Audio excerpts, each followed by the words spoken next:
America में capital building पर Trump हामियों की महाजराई। बाइडेन की जीत की तस्दीक के लिए बुलाया गया इजलास कुछ देर मुलतवी करने पर किया मजबूर। बाइडेन ने इसे करार दिया मुल्क से बगावत। ट्विटर ने ट्रंप के अकाउंट को 12 घंटे के लिए किया लॉक।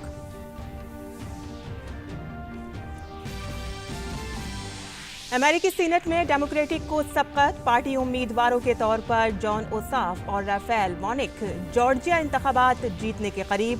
नायब सदर कमला हैरिस ने किया टाई ब्रेकर का फैसला।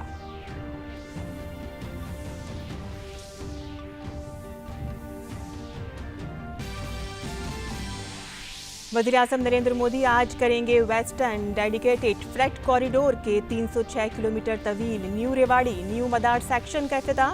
1.5 किलोमीटर लंबी दुनिया की पहली double stack long haul container train को भी दिखाएंगे हरी झंडी।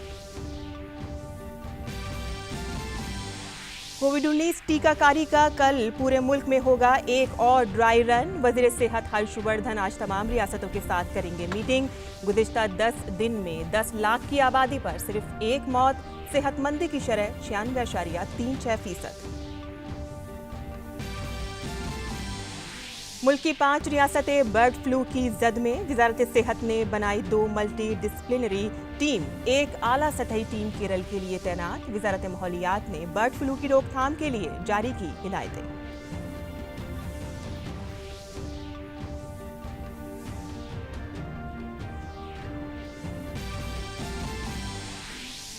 वज़ीर-ए-आज़म ने जर्मन चांसलर एंगेला मर्केल से वीडियो टेलीकॉन्फ्रेंसिंग पर की बात। कोविड-19 के चैलेंज और बाहमी ताल्लुकात पर हुआ तबादला ख्याल।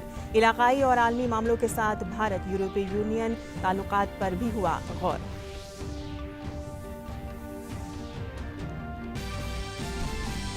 श्रीलंका के दौरे पर गए वज़ीर ख़ारजा एस जयशंकर ने सदर गोटाबाया राजपक्षे और अपने हममनसब दिनेश गुणवर्धने से की मुलाकात। कोविड-19 समेत समुद्री मामलों के मुश्तरका मफादात और चैलेंजों पर मिलकर काम करने की हुई बात।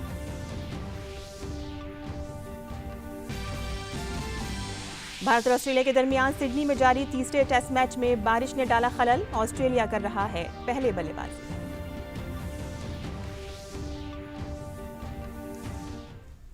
आदाब नाज़रीन, खबरनामे में आपका इस्तकबाल है। मैं हूं साइमा खान। अब खबर तफसील से और बुलेटिन की शुरुआत करते हैं अमेरिका से जुड़ी एक बड़ी खबर से, जहां अमेरिका में सदारती इंतखाबात के नताइज पर जारी सियासी घमासान थमने का नाम नहीं ले रहा है। इंतखाबी नताइज के बारे में अमेरिकी पार्लियामेंट की तलब करदा मीटिंग से कबल ट्रंप हामियों की भीड़ व्हाइट हाउस और अमेरिकी कैपिटल बिल्डिंग के बाहर जमा हो गई। ट्रंप हामी कैपिटल बिल्डिंग में हंगामा करते हुए अमेरिकी सीनेट के चैम्बर में दाखिल हो गए। ट्रंप हामियों की बढ़ती भीड़ के पेश नज़र वाशिंगटन के कुर्ब-जवार की सड़कों को बंद कर दिया गया है। इस दौरान पुलिस भी तैनात कर दी गई है, जिसके बाद दोनों फरीकों में झड़प हो गई है। ट्रंप हामी 4 सतही सिक्योरिटी दायरे को तोड़कर आगे बढ़े। पुलिस के साथ झड़प में गोली लगने से एक खातून की मौत हो गई है। हालांकि अफसरान के मुताबिक अब कैपिटल बिल्डिंग महफूज है। दूसरी तरफ ट्रंप ने इंतखाबात में हार कबूल करने से इनकार कर दिया है और नायब सदर माइक पेंस ने कहा है कि वो इंतखाबी नताइज रियासतों को वापस भेज दें। हालांकि ट्रंप ने अपने हामियों से पुरअमन मुजाहरे की अपील की। इस दौरान मुतअद्दिद यूरोपीय रहनुमाओं ने इस पुरतशद्दुद मुजाहरे की मजम्मत की है। दूसरी तरफ अमेरिकी पार्लियामेंट के मुश्तरका इजलास में इलेक्टोरल कॉलेजियम के वोटों की गिनती और उनकी तस्दीक करने का अमल शुरू होते ही एरिजोना के रिपब्लिकन अरकान पार्लियामेंट ने इस पर एतराज़ किया। इस मुश्तरका इजलास की सदारत कर रहे नायब सदर माइक पेंस ने एतराज़ात की बुनियाद पर ऐवान नुमाइंदगान और सेनेट के मुश्तरका इजलास की कार्रवाई मुलतवी कर दी। सदर मुंतखब जो बाइडेन ने ट्रंप हामियों की कार्रवाई को मुल्क से बगावत करार दिया है। It's not protest, it's insurrection. The world's watching. Like so many other Americans, I am genuinely shocked and saddened that our nation, so long the beacon of light and hope for democracy, has come to such a dark moment. Through war and strife, America's endured much, and we will endure here, and we will prevail again, and will prevail now. The work of the moment and the work of the next 4 years must be the restoration of democracy, of decency, honor, respect, the rule of law, just plain, simple decency. और America के नायब सदर Mike Pence ने क्या कहा है, आइए सुनते हैं। To those who wreaked havoc in our capital today, you did not win. Violence never wins. Freedom wins. And this is still the people's house. And as we reconvene in this chamber, the world will again witness the resilience and strength of our democracy.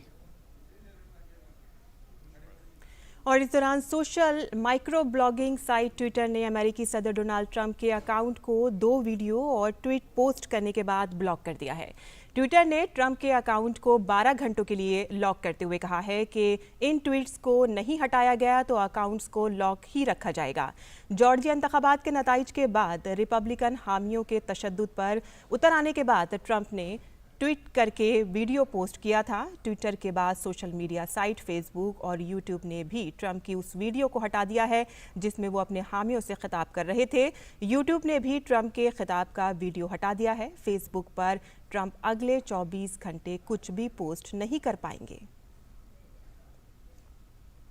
और इस दौरान अमेरिकी senate में democratic party को सबकत मिल गई है। Party उम्मीदवार John Osaf और राफेल वॉनिक जॉर्जिया से सीनेट का इंतखाब जीतने के करीब हैं। सीनेट में 50-50 की सूरत हाल है, जिसके बाद अब नायब सदर कमला हैरिस के पास टाई ब्रेकर का इख्तियार होगा।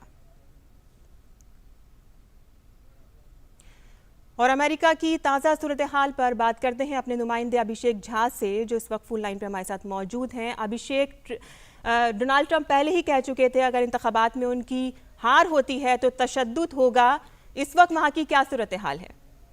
देखिए, अभी जो वहाँ की हालत है वो बहुत ज्यादा क्योटिक रही है पिछले कुछ घंटों में, लेकिन अभी कम से कम 2-3 घंटे से जो हालात ऐसे हैं कि वहाँ की जो सिक्योरिटी फोर्सेस है, जो वहाँ की एडमिनिस्ट्रेशन है, उसने कैपिटल हिल जो बिल्डिंग है जहाँ पर सीनेट के सदन काम करते हैं, जो एक तरीके से कहें तो हमारे पार्लियामेंट या संसद भवन के जैसी तस्वीर है, वहां पर उनका वापस से कंट्रोल हो गया है और उनको वहां से अभी हटा दिया गया है प्रोटेस्टर्स को। और इसके अलावा जो वहां की सारी साफ सफाई की गई है, क्योंकि बहुत ज्यादा तोड़फोड़ की घटना हुई थी, हर जगह शीशे के टुकड़े बिखरे हुए थे। तो ऐसे हालात में उन सारे इंतजाम को ठीक से करते हुए वापस सीनेट की कार्रवाई वहां पर शुरू हो गई है, जहां पर जो सर्टिफिकेशन का काम है, जो बाइडेन और कमला हैरिस की टीम की विक्ट्री को सर्टिफाई करने के लिए जो बैठक और जो बहसबाजी चल रही है वो शुरू हो गई है। इत्तेफाक जो अजीब इत्तेफाक ये है कि वहां जो अब तक कई जो सहयोगी हुआ करते थे ट्रंप के, उन्होंने भी कहा है कि अब बहुत हो चुका और वो ट्रंप के खिलाफ वहां पर बयान दे रहे हैं सदन में। तो ये अपने आप में एक अनप्रेसिडेंटेड सिचुएशन है जो अमेरिकी इतिहास में शायद कभी नहीं हुआ है। और इसलिए जो भी कुछ पिछले 10 घंटे में कम से कम हमने देखा है, अमेरिका के वॉशिंगटन डीसी, जो कि हार्ट ऑफ अमेरिका कहें तो माना जाता है, वहां पर वो अभी तक कभी नहीं हुआ था। वहां पर कर्फ्यू लगाया गया, वहां पर पुलिस फायरिंग हुई, जो टियर गैस के शेल्स हैं वो छोड़े गए कैपिटल हिल बिल्डिंग के अंदर, प्रोटेस्ट हुए, जो आर्सनिंग हुई है। और ऐसे हालात में वहां पर एक प्रोटेस्टर्स की तो इवन मौत भी हो गई है। अब ये पता नहीं चल पाया है कि उसकी मौत पुलिस की गोली लगने से हुई या फिर कुछ जो फायर आर्म जो प्रोटेस्टर खुद कैरी कर रहे थे उनकी शूटिंग के दौरान उसकी मौत हुई है। लेकिन ये भी एक मसला है जो वहां के कैपिटल हिल बिल्डिंग में हो गया, एक प्रोटेस्टर की मौत हो गई। Micro blogging sites Facebook, Twitter ने डोनाल्ड ट्रंप को अभी किसी भी प्रतिक्रिया को करने से मना कर दिया, वो भी कुछ भी रिएक्ट नहीं कर पाएंगे। अमेरिकी राष्ट्रपति के एक्सप्रेशन को, अमेरिकी राष्ट्रपति को इस तरीके से बांधना, इस तरीके से उन्हें कंडेम करना, ये अब तक कभी नहीं हुआ था। वाइड स्प्रेड जो पॉलिटिकल आउटरेज है वो अमेरिका में देखा जा रहा है, चाहे डेमोक्रेट्स हो चाहे रिपब्लिकन्स हो। जो भी कुछ हुआ है वहां पर, जिस तरीके का प्रदर्शन हुआ है, जिस तरीके का डेमोन्स्ट्रेशन हुआ है, वो पीसफुल नहीं कहा जा सकता, एक वायलेंट डेमोन्स्ट्रेशन है और इसको किसी भी तरफ से किसी भी प्रकार का कोई सपोर्ट नहीं मिल रहा है। यहाँ तक कि जो ट्रंप कैबिनेट के जो कुछ एक मौजूदा मेंबर्स हैं, उन्होंने अब रिजाइन करने का मन बना लिया है। खबर ये भी आ रही है कि वहां जो ट्रंप के जो एनएसए है, national security adviser Robert O'Brien, और उनकी जो डिप्टी है, इसके अलावा व्हाइट हाउस के जो चीफ ऑफ स्टाफ है और ऐसे तमाम जो स्टाफ है जो ट्रंप एडमिनिस्ट्रेशन में उनके क्लोज एड या निकटतम सहयोगी रहते, उन्होंने अब इस्तीफे का मन बना लिया है, क्योंकि ऐसे मौजूदा हालत में जब ट्रंप खुद एक मॉब को, एक वायलेंस को इंस्टिगेट कर रहे हैं, ऐसे में शायद कोई भी उनके साथ अपने नाम को एसोसिएटेड करके रखने में इंटरेस्टेड नहीं है। अभिषेक, जैसा कि आप कह रहे हैं कि तारीख में ऐसा पहले कभी नहीं हुआ जिस तरह का आज का ये वाकया हुआ है वहां पर, तो क्या हम ये कह सकते हैं कि ट्रंप जो हैं अपने हरबे आजमा रहे हैं और हलफ बर्दारी से पहले उनको क्या हासिल हो पाएगा ये सब कुछ करके? क्या कुछ हासिल हो पाएगा उनको? क्या उसको इससे आगे भी वो जा सकते हैं? देखिए, ये बहुत पहले से इस बात के कयास लगाए जा रहे थे कि जो भी कुछ होगा एक स्मूथ पावर ट्रांजिशन नहीं हो पाएगा। अमेरिकी जो कॉन्स्टिट्यूशनल अरेंजमेंट्स है, भारत के पर्सपेक्टिव से थोड़ा सा समझे तो जैसे यहाँ पर इलेक्शन होने के अगले दिन ही या उसके 2 दिन बाद वोटों की काउंटिंग होती है, और काउंटिंग को होते ही ये मान लेते हैं कि जो भी काउंटिंग में जीतता है वो अगले 2, 4, 10 दिन में अपनी एक कन्वीनियंस के हिसाब से नई सरकार बना लेता है। अमेरिका में ऐसा नहीं है। वहां पर एक फिक्स कैलेंडर शेड्यूल है इलेक्शन का। वहां पर नवंबर के दूसरे हफ्ते में इलेक्शन होता है और अकॉर्डिंगली वहां पर रिजल्ट घोषित होते हैं, और करीब 20 जनवरी के आसपास वहां पर नई सरकार बनती है। ये 2 महीने का वक्त होता है ताकि एक स्मूथ ट्रांजिशन ऑफ पावर हो जाए करंट प्रेसिडेंट और इलेक्ट प्रेसिडेंट के बीच में, प्रेसिडेंट इलेक्ट के बीच में। ये पहले से ही इस बात की आशंका थी कि डोनाल्ड ट्रंप एक स्मूथ पावर जो ट्रांसफर है वो नहीं होने देंगे, और बिल्कुल ऐसा ही वाकया हुआ है। अब जो अमेरिकी एडमिनिस्ट्रेशन या अमेरिकी जो लोग हैं उनके मन में ये डर और ये आशंका जरूर है कि अभी भी इस वक्त जब हम बात कर रहे हैं, अमेरिका के राष्ट्रपति पद पर डोनाल्ड ट्रंप हैं, उनके पास असीमित पावर है, अनलिमिटेड पावर है उनके पास, चाहे मिलिट्री टर्म्स में बात करें, चाहे अथॉरिटी की टर्म्स में बात करें, न्यूक्लियर पावर की बात करें, और अब जैसे हालात है उसमें वो क्या कुछ ऐसा बड़ा कर सकते हैं अभिषेक, हम ये कह सकते हैं कि अभी भी उनके पास वक्त है, हलफ बर्दारी से पहले कुछ और भी वो कर सकते हैं। बहुत बहुत शुक्रिया इस तमाम तफसीलात के लिए।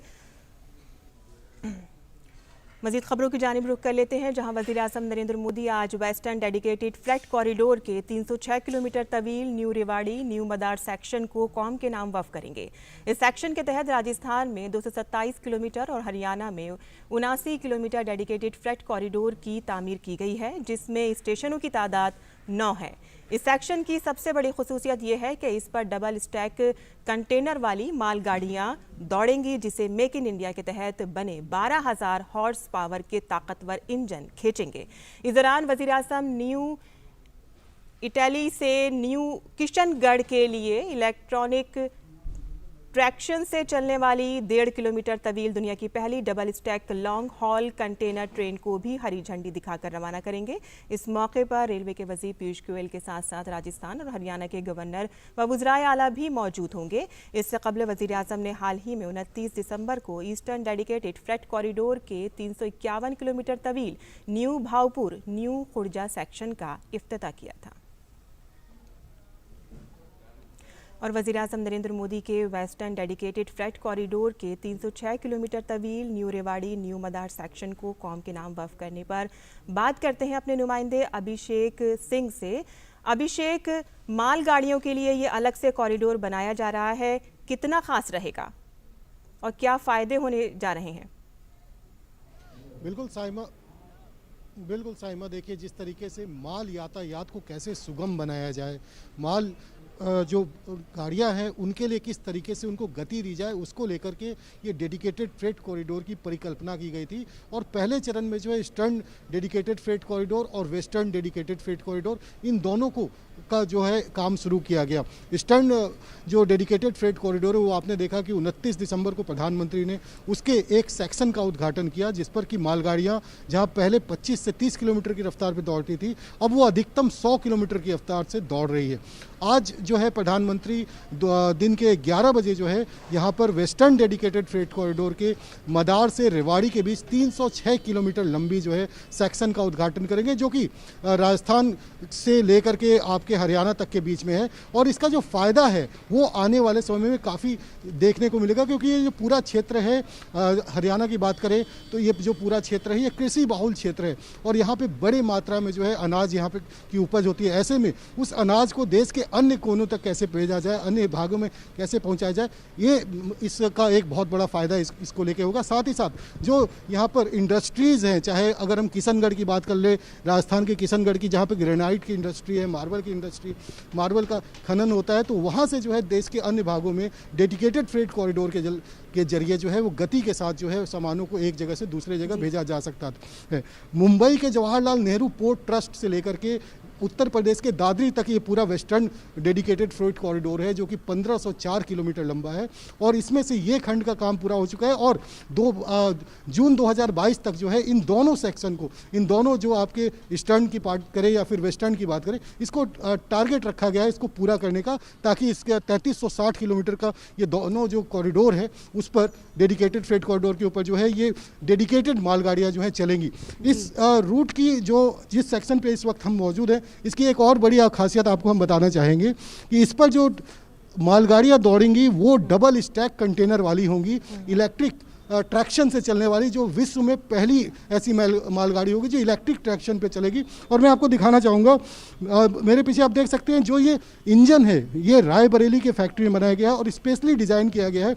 12,000 हॉर्स पावर का ये इंजन है, जो कि इस डबल स्टैक कंटेनर वाली जो मालगाड़ी है उसे वो यहाँ से लेकर के जाएगी। तो आने वाले समय में चाहे जो भी पोर्ट हो, चाहे वो गुजरात का कांडला पोर्ट हो, या फिर मुद्रा पोर्ट हो, या फिर इसके अलावा दहेज पोर्ट है, वहाँ से जो है माल यातायात जो है उसमें काफ़ी सुविधा होगी, जिस तरीके से इस डेडिकेटेड फ्रेट कॉरिडोर का निर्माण किया जा रहा है। आने वाले समय ज़्यादा आसानियाँ होने जाएंगी इसके शुरू हो जाने से। बहुत बहुत शुक्रिया इस तमाम तफसीलात के लिए। वज़ीर-ए-आज़म नरेंद्र मोदी ने जर्मनी की चांसलर एंजेला मर्केल के साथ वीडियो कॉल के जरिए बातचीत की है। वज़ीर-ए-आज़म मोदी ने ट्वीट करके बताया है कि चूंकि हम इस साल जर्मनी के साथ अपने सिफारती रिश्तों की 70वीं सालगिरह और जर्मनी के साथ हमारी स्ट्रेटेजिक शराकतदारी की 20वीं सालगिरह मना रहे हैं, मेरे और चांसलर मर्केल के दरमियान वीडियो कॉल के जरिए बामानी बातचीत हुई। मैंने भारत जर्मन रिश्तों को गहरा करने के लिए उनकी ज़ाती अहदबस्तगी के लिए उन्हें मुबारकबाद दी। हमने कोविड-19 की वबा समेत दीगर इलाकाई और आलमी उमूर पर ख्यालात का तबादला किया। और यहाँ खबरनामे में रुकते हैं एक मुख्तसर से वक्फे के लिए, हम जल्द हाजिर होंगे।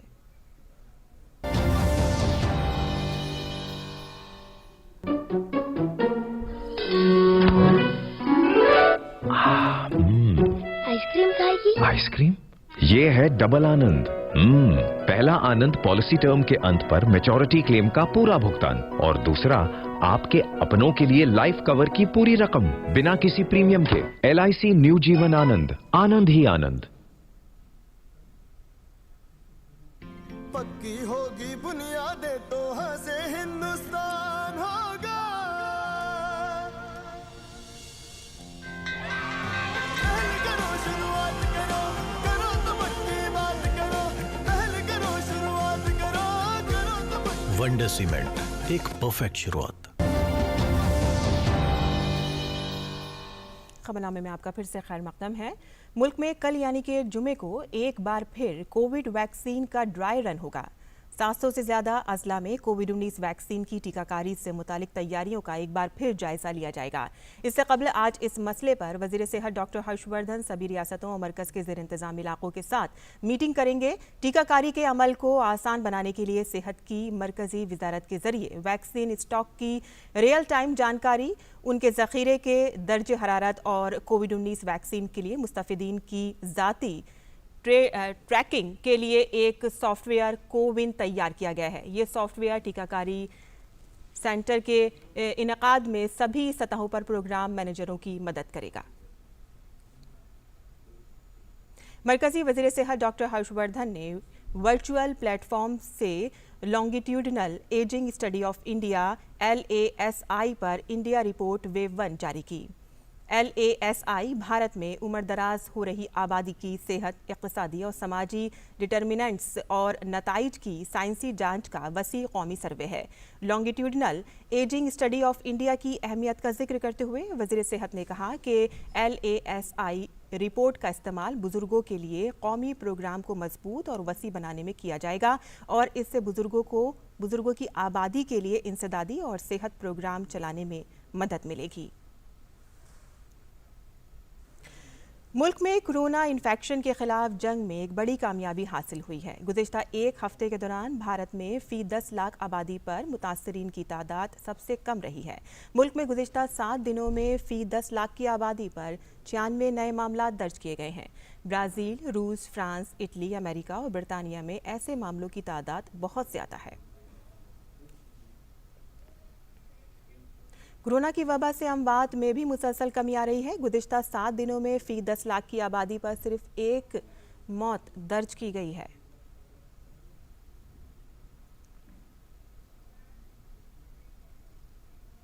और मुल्क में कोरोना वायरस का बहरान अभी खत्म भी नहीं हुआ है कि बर्ड फ्लू का खतरा मंडला रहा है। मध्य प्रदेश, हिमाचल प्रदेश, राजस्थान, हरियाणा और केरल को बर्ड फ्लू ने अपनी जद में ले लिया है। मरकजी हुकूमत ने चौकसी का मुजाहिरा करते हुए रियासतों को कंट्रोल और इसके फैलाव को रोकने के लिए की जाने वाली तदाबीर के बारे में मशवरे दिए हैं। दिल्ली में एक कंट्रोल रूम कायम किया गया है ताकि सूरत हाल पर नजर रखी जा सके। मध्य प्रदेश में वजीर आला ने हंगामी मीटिंग तलब की, जिसमें रियासत में बर्ड फ्लू से बचाव, रोकथाम और कंट्रोल की कोशिशों का जायजा लिया गया। तमिलनाडु ने सरहद पर बचाव के इंतजामात करने शुरू कर दिए हैं। हिमाचल प्रदेश की पड़ोसी रियासत उत्तराखंड में अलर्ट है। दूसरी जानिब गुजरात में भी मवेशी परवरी के महकमे को अलर्ट पर रखा गया है। राजस्थान में भरतपुर के नेशनल बर्ड सेंचुरी में मुल्की व गैर मुल्की परिंदों को बर्ड फ्लू से बचाने के लिए मवेशी परवरी का महकमा हर मुमकिन कोशिश कर रहा है। सीकर, झालावाड़ जैसे अजला में भी निगरानी की जा रही है और मुतासरा परिंदों के नमूने की जांच के लिए भेजा जा रहा है। निगरानी के साथ बर्ड फ्लू की रोकथाम के लिए मौसर इक़दामात करने की हिदायत भी दी गई है। वज़ीर ख़ारजा एस जयशंकर ने भारत के पड़ोसी पहले के अहद को एक बार फिर दोहराया है। कोलंबो में अपने हम मनसब दिनेश गुणवर्धने के साथ मुश्तरका प्रेस कॉन्फ्रेंस में उन्होंने कहा कि अब ये वक्त कोविड के बाद मिलकर काम करने का वक्त है। वज़ीर ख़ारजा जयशंकर ने भारत के अपने पड़ोसियों को वैक्सीन की फरहमी को यकीनी बनाने के अहद का भी जिक्र किया। वज़ीर ख़ारजा ने ख़ित्ते में मुश्तरका मफाद और सिक्योरिटी के चैलेंजेस और समंदरी उमूर से मुतालिक दोनों मुल्कों के मिलकर काम करने की ज़रूरत का भी जिक्र किया। LTTE के खात्मे के बाद जारी मुसालहती अमल का जिक्र करते हुए भारत के वज़ीर ख़ारजा ने कहा कि भारत इस अमल को अपनी हिमायत जारी रखेगा। वज़ीर ख़ारजा ने कहा कि मुसालहत से श्रीलंका में खुशहाली और तरक्की के इम्कानात मजबूत होंगे। वज़ीर ख़ारजा एस जयशंकर ने श्रीलंका के सदर गोटाबाया राजपक्षे से भी मुलाकात की।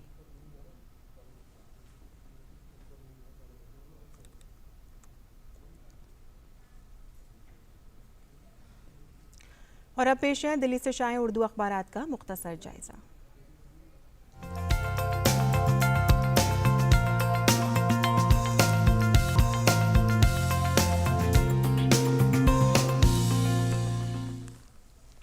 दिल्ली से शाये उर्दू के अखबारात में सबसे पहले नजर डाल लेते हैं रोजनामा राष्ट्रीय सहारा की सुर्खियों पर, जिसके सफ़े अव्वल की सुर्खी है कानून साज कौंसिल इलेक्शन, 3 रियासतों में इलेक्शन की तारीखों का ऐलान। बिहार, यूपी, आंध्र प्रदेश में होंगे ज़िमनी इंतखाबात। और आपको बता दें कि जिसके तहत 11 जनवरी को नोटिफिकेशन जारी होगा और इसी दिन पर्चा नामजदगी दाखिल किए जा सकते हैं। एक और ख़बर इसमें शाये हुई है, वज़ीर आज़म की माहिरीन इक़्तिसादियात से मीटिंग कल होगी। मुख्तलिफ शोबों के माहिरीन की आरा को आइंदा बजट में शामिल किए जाने का इम्कान। वाज़ेह रहे कि आइंदा मरकज़ी बजट 1 फरवरी 2021 को पेश किए जाने का इम्कान है। इसी अखबार के आलमी सफ़े पर एक खबर शाये हुई है, जिसमें कोरोना वायरस की नई शक्ल 41 ममालिक में पाई गई है। WHO का ये बयान शाया हुआ है। आपको बता दें कि बरतानिया में दरियाफ्त की गई कोरोना वायरस की नई शक्ल अब 41 ममालिक तक पहुँच गई है। WHO ने ये बात कही है। अब नजर डाल लेते हैं रोजनामा इनकलाब की खबरों पर, जिसके सफ़े अव्वल की सुर्खी है 5 रियासतों में बर्ड फ्लू की तस्दीक, अलर्ट जारी। बर्ड फ्लू की निगरानी के लिए दिल्ली में कंट्रोल रूम कायम किया गया है। इसके अलावा जो खबरें इसमें शाये हुई हैं वो आपको बता दें। दूसरी खबर जो इसमें शाये हुई है वो है अवामी मकामात पर सिगरेट नोशी पर 2000 रुपये के जुर्माने की तजवीज़ ये रखी गई है। सरकार जो है वो सिगरेट पीने वालों के खिलाफ कानून को सख्त बनाने जा रही है और इसके तहत स्मोकिंग की उम्र 18 साल से बढ़ाकर 21 साल की जा सकती है और खुले में सिगरेट की फ़रोख्त पर भी पाबंदी लग सकती है। वहीं इसी अखबार की एक और ख़बर है जो कश्मीर से मुतालिक है, जहां कश्मीर में भारी बर्फ़बारी हुई है और भारी बर्फबारी का चौथा दिन है। वादी का बैरूनी दुनिया से ज़मीनी और फ़िज़ाई राब्ता मुनक़ता हो गया है और निज़ाम ज़िंदगी भी वहाँ पर मफलूज हो गई है। आपको बता दें कि वादी कश्मीर में कहीं 1.5 से 2 फीट तो कहीं 4 से 5 फीट बर्फ़ जमा हो गई है और बलाई और पहाड़ी इलाकों में तो 4 से 8 फीट बर्फ़ तक जमा हो गई है। पाकिस्तान से मुतालिक एक खबर इसमें शाये हुई है, जहां सानिया मच के मुतासरीन का कोयटा शाहरा पर धरना जारी है और ये धरना चौथे रोज़ भी दाखिल हो गया है। विफाकी वज़रा और सूबाई हुकूमत की मुतअद्दिद कोशिशों के बावजूद मुज़ाहिरीन ने मुज़ाकरात से इनकार कर दिया है और हर किस्म के मुज़ाकरात वज़ीर आज़म की आमद से मशरूत कर दिए हैं। तो ये थे आज उर्दू अखबारात की कुछ एक सुर्खियाँ जो आज हमने आपके लिए चुनी थी। और अब वक्त हो गया है आपसे अलविदा कहने का, लेकिन जाने से पहले हम एक बार फिर से आपको याद दिला देते हैं कि आप जब भी घर से बाहर निकलें तो मास्क ज़रूर पहनकर निकलें। सोशल डिस्टेंसिंग का भी ज़रूर ख्याल रखें और मास्क भी आपको सही तरीके से पहनना है, यानी कि आपका मुंह और आपकी नाक अच्छी तरह से ढकी होनी चाहिए, तभी ये कारगर साबित होगा। इसी के साथ ही अब हम आपसे इजाज़त चाहते हैं। शाम 5:30 बजे हम फिर हाजिर होंगे उर्दू बुलेटिन के साथ। अब इजाज़त दें। आदाब।